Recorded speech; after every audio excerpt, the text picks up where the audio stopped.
قال من لا يرحم الناس لا يرحمه الله. قال ارحموا ترحموا. يتحلى المسلم بالرحمة، يتحلى بالصدقة، ويتحلى بكثرة الذكر والاستغفار، ويتحلى بالصدقات. كل هذا ينفع.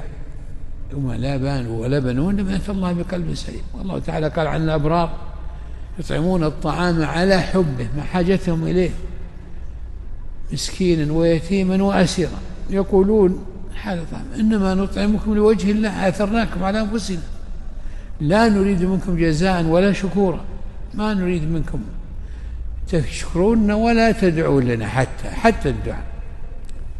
إنا نخاف من ربنا يوما عبوسا قمطريرا، يوما شديد الهول فظيع المنظر، فيه من الأهوال والأفزاع ما لا يتصوره أحد.